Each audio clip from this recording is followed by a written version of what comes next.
पिता ही हमारे पितृ कहलाते हैं, हमारे दादा परदादा जो चले गए। अब आप कहोगे कि हम तो यहाँ उनके नाम से कुछ कार्य करें तो क्या उनको मिलता है?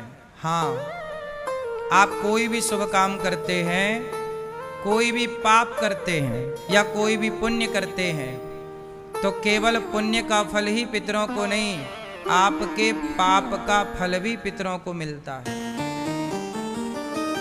तुम्हारे पितर नरक में हैं, पर यदि तुमने कोई शुभ कार्य किया तो तुम्हारे पितरों को स्वर्ग मिल जाएगा, मोक्ष भी मिल सकता है। और तुमने कोई बड़ा पाप कर दिया तो तुम्हारे पाप के कारण तुम्हारे पितर यदि स्वर्ग में भी हैं तो वहां से भगा दिया जाएगा। देखो तुम्हारे बच्चे कितना गलत काम कर रहे हैं, चलो नरक जाओ। इसलिए हम जो करते हैं हमारे कार्य से हमारे पूर्वज प्रभावित होते हैं, पाप से भी और पुण्य से भी। अब आप कहोगे कि जो मर गया उसे कैसे पता लगेगा, वो तो मर गया। देखो मर के आदमी जाता कहाँ है? जैसे मृत्यु लोक है, ये हम किस लोक में रहते हैं? हमारे लोक का नाम क्या है? क्या नाम है? मृत्यु लोक। हम मृत्यु लोक में रहते हैं। ऐसे स्वर्ग लोक है, ब्रह्मलोक है, गौलोक है, उसी तरह एक लोक है जिसे पितृलोक कहते हैं। जब यहाँ से आदमी मरता है तो सीधे पितृलोक में जाता है। पहले उसका यमराज जी के पास हिसाब किताब होता है कि आपका पाप कितना है, पुण्य कितना है। भाई पुण्य है तो मोक्ष मिल जाएगा, स्वर्ग मिलेगा, पाप है तो नरक मिलेगा। और थोड़ा सा पुण्य कम रहा है, जैसे बच्चे जब एग्जाम देते हैं तो परिणाम 3 तरह से आते हैं। परिणाम कितने होते हैं? 3। एक बच्चा पास हो जाता है, एक बच्चा फेल हो जाता है और एक बच्चे की सप्लीमेंट्री आ जाती है। क्यों सप्लीमेंट्री चलती है कि नहीं आज भी? हमारे टाइम पे तो सप्लीमेंट्री आती थी एक विषय में, फिर बाद में सुनने में आया कि 2 विषय में भी आने लग गई। अब क्या चल रहा है सिस्टम? क्यों सप्लीमेंट्री एक विषय में आती है कि 2 विषय में? कितने तक की छूट है? 2 तक की छूट है ना। हमारे टाइम पे एक ही विषय में आती थी। हाँ या ना? सुनो, तो एक बच्चा हो गया पास, आपने अच्छे पुण्य किए तो स्वर्ग चले गए। एक बच्चा हो गया फेल, गलत काम किए तो नरक चले गए। लेकिन एक बच्चा है ना पास हुआ ना फेल हुआ, उसी का नाम है सप्लीमेंट्री, हवा में लटक रहा बेचारा। उसी तरह ये जो पितर होते हैं, पितृलोक, पितृलोक में कौन जाता है? ना तो इनके पास ज्यादा पुण्य थे कि स्वर्ग जा पाए, ना तो इन्होंने इतने पाप किए कि नरक जाएं। इन्होंने थोड़े पाप भी किए, थोड़े पुण्य भी किए, पर पुण्य पास होने को 33 नंबर चाहिए थे, पर आए 30 नंबर, 3 नंबर कम गए, तो 3 नंबर के लिए सप्लीमेंट्री आ गई। उसी तरह थोड़े से पुण्य कम गए, अब वो पितृलोक चले गए। अब वो अपने बच्चों से कहते हैं कि बेटा आप हमारे लिए कोई पुण्य करो तो हमारा पुण्य बढ़े और फिर वो मोक्ष को प्राप्त हो जाएंगे या स्वर्ग चले जाएंगे। ये पितृलोक की एक छोटी सी कहानी है। आपके द्वारा किया गया पुण्य उन माँ बाप को, पितरों को मिलता है। इसलिए जब आदमी मर जाता है तो पिता के नाम से, माँ के नाम से 13वीं करते हैं। क्या करते हैं? 13वीं का मतलब क्या होता है? 13 दिन में 13वीं होती है। माँ के नाम से 13 ब्राह्मण बुलाए जाते हैं, समाज को बुलाया जाता है, भूखे प्यासे को बुलाया जाता है, सबको अन्नदान कराया जाता है। देखो मर जाने के बाद भी क्या कराया जाता है? अन्नदान। क्योंकि आपके पास कोई पुण्य ना हो पर अन्नदान का पुण्य है, आपने अन्नदान किया है तो उस पुण्य से आप कभी नरक नहीं जाएंगे, सदगति कराएगा अन्नदान। अन्नदान करना सबसे बड़ा पुण्य है। इसलिए जब कोई मरता है तो 13 दिन बाद 13वीं होती है। अच्छा, 13 दिन बाद ही क्यों होती है? मरने के तुरंत क्यों नहीं होती? सूतक होता है, फिर साफ सफाई होती है, फिर अस्थियों का गंगा में विसर्जन होता है, फिर वो गंगा जल से घर में छिड़काव होकर के शुद्धि कहते हैं, जैसे साफ शुद्धि कहते हैं, फिर गंगा जली का पूजन होता है, फिर समाज को बुलाकर खवाते हैं, फिर 13 दिन बाद 13वें दिन जिसे 13वां कहते हैं, कहीं कहीं 12वां भी होता है, 12वें दिन में भी 13वीं होती है, उसे 12वां कहते हैं। तो परंपराएं अलग अलग जगह की अलग अलग हैं, 12वां और 13वां। हमारे यहाँ कहते हैं 13वीं, और अगले साल उसी तिथि पर बरसी होती है जिसे 12वां बोलते हैं, एक साल बाद। तो 13 दिन बाद ही क्यों होती है, ये सवाल खड़ा हुआ। तो सुनो, इसका भी एक कारण है। जब आदमी मरता है तो मरने के बाद उसका तुरंत हिसाब नहीं होता। 13 दिन बाद कुछ समय तो उसे यमपुरी जाने में लगता है। अच्छा, आपको क्या लगता है जब आदमी मरता है तुरंत मर जाता है? नहीं। आपको एक बात बताएं, जब आदमी मरता है तो तुरंत नहीं मरता। डॉक्टर ने कहा कि मर गया, लेकिन अभी भी वो मरता नहीं है। पता है आपको, हमारे प्राण शरीर से निकल करके मस्तिष्क में चले जाते हैं। इसलिए कई बार आपने सुना होगा कि जिसे डॉक्टर ने मृत घोषित कर दिया, वो शमशान ले जाते हाथ पांव हिलने लगे, मतलब जान आ गई। जिसे डॉक्टर ने प्रूव कर दिया था मर गया, डेथ सर्टिफिकेट बन गया, फिर भी वो जिंदा हो गया। बोलो हाँ, ऐसा हुआ कि नहीं? कभी होता है। क्यों होता है? क्योंकि जब आदमी मरता है तो वो मरता नहीं है, उसके प्राण ब्रह्म रंध्र में चले जाते हैं। मरना कब बोलते हैं? जब उसका अंतिम संस्कार हो जाता है। इसलिए हमारे यहाँ कपाल मोचन क्रिया होती है। मरे हुए मतलब चिता पे जब आदमी जलता है तो उसका सिर फोड़ करके घी डालते हैं, हाँ या ना? कपाल मोचन क्रिया कहते हैं उसे, जिसे अंतिम संस्कार कहते हैं।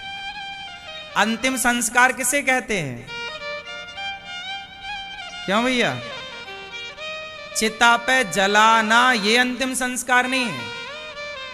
चिता पे जलते हुए जब आधा जल जाता है तब उसका कपाल मोचन होता है, सिर फोड़ करके और घी डाला जाता है, उसे कहते हैं अंतिम संस्कार। आप लोगों को यही पता होगा ना कि चिता पे जलने को अंतिम संस्कार नहीं। अंतिम संस्कार वो है जो आखिरी प्रोसेस है, कपाल फोड़कर घी डालना। क्यों? क्योंकि अच्छा ये बताओ, खोपड़ी क्यों फोड़ी जाती है? उत्तर दो। मुर्दे की खोपड़ी क्यों फोड़ी जाती है? जलते हुए ना चिता पे। आप में से कितने लोगों के यहाँ परंपरा है कि चिता पे सिर फोड़कर उसमें घी डाला जाता है? किसके यहाँ ये परंपरा है? चलो बताओ क्यों है? नहीं जानते? सुनो, कहते हैं कि यदि खोपड़ी फोड़ी ना जाए, साबुत खोपड़ी मिल जाए किसी की, तो साबुत खोपड़ी यदि मिल जाए तांत्रिकों को, एक तांत्रिक लोग होते हैं। कौन लोग होते हैं? तांत्रिक लोगों को यदि खोपड़ी मिल जाए तो वो उस खोपड़ी से ना तंत्र विद्या साधते हैं। जैसे आपने अपने दादाजी को जला दिया और जला के आ गए, लेकिन वो खोपड़ी थोड़ी जलती है। यदि टाइम से कोई उसे निकाल ले तो खोपड़ी साबुत निकल आती है, ढांचा। फिर तांत्रिक लोग उसे ले जाते हैं और अपनी तंत्र विद्याओं को सिद्ध करने में खोपड़ी का प्रयोग करते हैं। क्योंकि तंत्र शास्त्र में खोपड़ी का प्रयोग है, और खोपड़ी यदि ब्राह्मण की मिल जाए तो तंत्र विद्या जल्दी सिद्ध होती है। इसलिए ब्राह्मणों को विशेष रूप से कपाल मोचन का प्रोसेस करना ही चाहिए। मुर्दा भी सुरक्षित नहीं है, समझो आप। यदि उसका भी कोई मिसयूज करना चाहे तो मुर्दे का भी बहुत मिसयूज हो सकता है। बात समझ में आई? इसलिए हमारे पूर्वजों ने कहा कि खोपड़ी फोड़ दो। जब फोड़ दोगे तो खंडित हो जाएगी, फिर वह तांत्रिकों के काम की नहीं होगी। तंत्र विद्या होती है। तांत्रिक लोग क्या करते हैं, खोपड़ी में हड्डियों में ऐसे ऐसे नहीं घुमाते। आपने टीवी पे देखा होगा, वो तो डेमो है, लेकिन यथार्थ में खोपड़ी का प्रयोग होता है। वो तंत्र विद्या है, तांत्रिक लोग करते हैं। किसी को मारना हो तंत्र से तो मार दिया जाता है, उस खोपड़ी का प्रयोग मारण मंत्र में किया जाता है, जिसे आप लोगों की भाषा में जादू टोना कहते हैं। आप लोगों की भाषा में क्या कहते हैं? जादू टोना। वैसे अब इस जादू टोना को जानने वाले लोग हैं नहीं, लेकिन यदि कोई जानने वाला है तो वो जानने वाला उस खोपड़ी का मिसयूज कर सकता है। इसलिए हमारे यहाँ चिता पर खोपड़ी खंडित की जाती है, तोड़ करके घी डाल दिया जाता ताकि वो जल जाए, और तभी पूर्ण मृत्यु मानी जाती है जब अंतिम संस्कार हो। इसलिए हमारे यहाँ जब कोई मरता है, जैसे किसी की मृत्यु हुई 10वीं तिथि को, उदाहरण जैसे कोई मरा 10वीं तिथि को, लेकिन उसका अंतिम संस्कार हुआ एकादशी को। मरा 10वीं को और अंतिम संस्कार हुआ एकादशी को, तो बताओ उसकी मृत्यु कब मानी जाएगी, 10वीं को कि एकादशी को?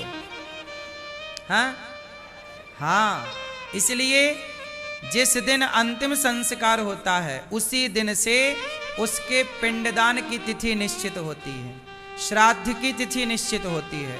उसी दिन से 13वें दिन 13वीं की तिथि निश्चित हो। मृत्यु के दिन से 13 दिन नहीं गिना जाता, अंतिम संस्कार से 13 दिन गिना जाता है।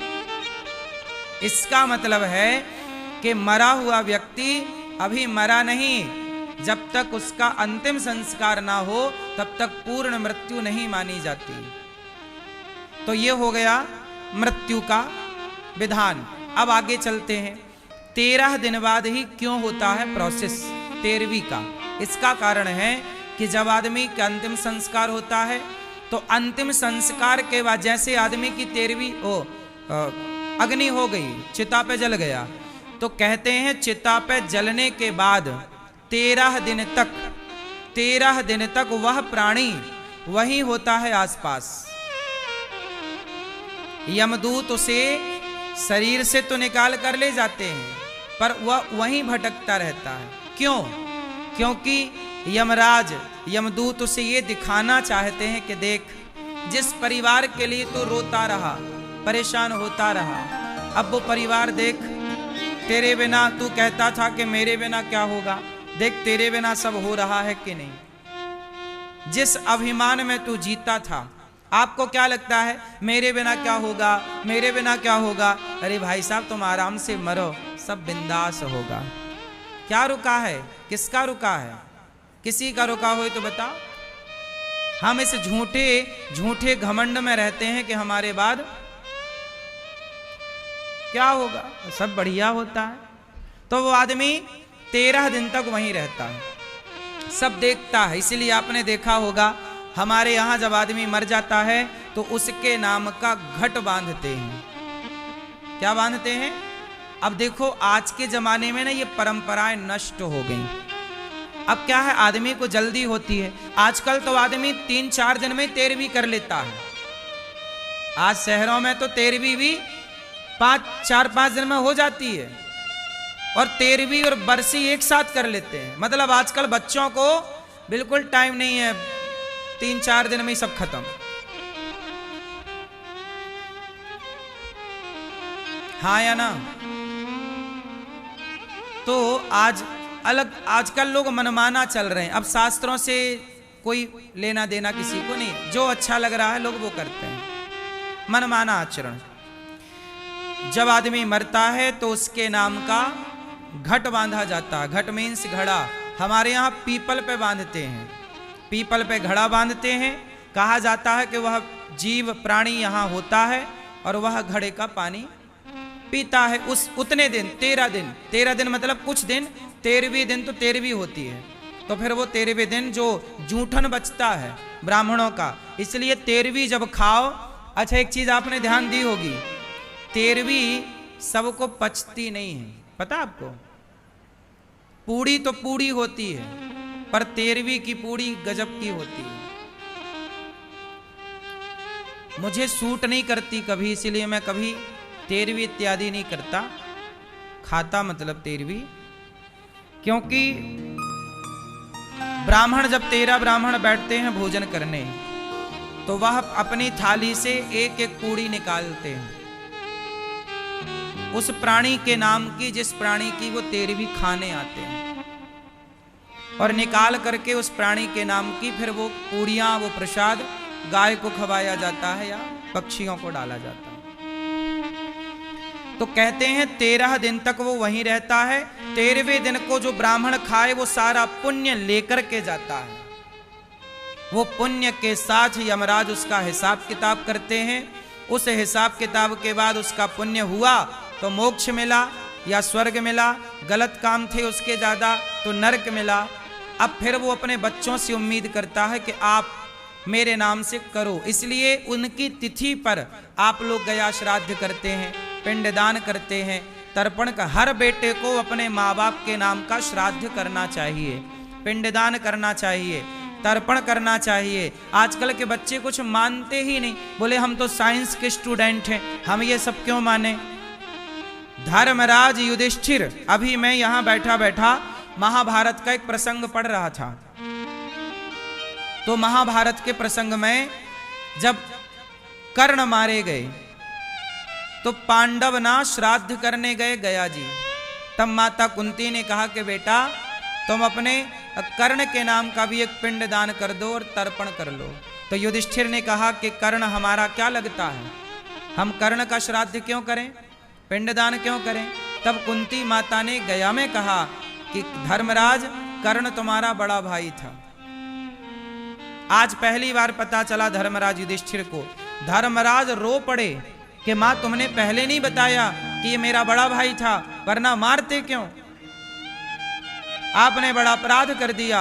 जाओ हम श्राप देते हैं नारियों को कि आपके मुख में आज के बाद पेट में कोई ऐसी कोई गुप्त बात ठहरेगी नहीं, इसलिए स्त्रियां जल्दी कोई बात पचा नहीं पाती, ये श्राप है। इसलिए स्त्रियों के अंदर भेद नहीं टिकता, वो बता ही देती है ना।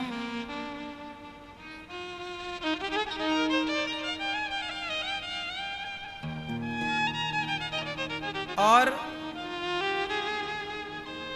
धर्मराज युधिष्ठिर रोए और फिर उन्होंने कर्ण का श्राद्ध किया। तो देखो ये श्राद्ध परंपरा, ये पिंडदान, ये कोई आज की नहीं है। भगवान कृष्ण ने भी किया अपने पूर्वजों का, धर्मराज युधिष्ठिर ने भी किया, स्वयं राम ने भी किया, भगवान राम। तो ये परंपराएं हम सबको करनी चाहिए।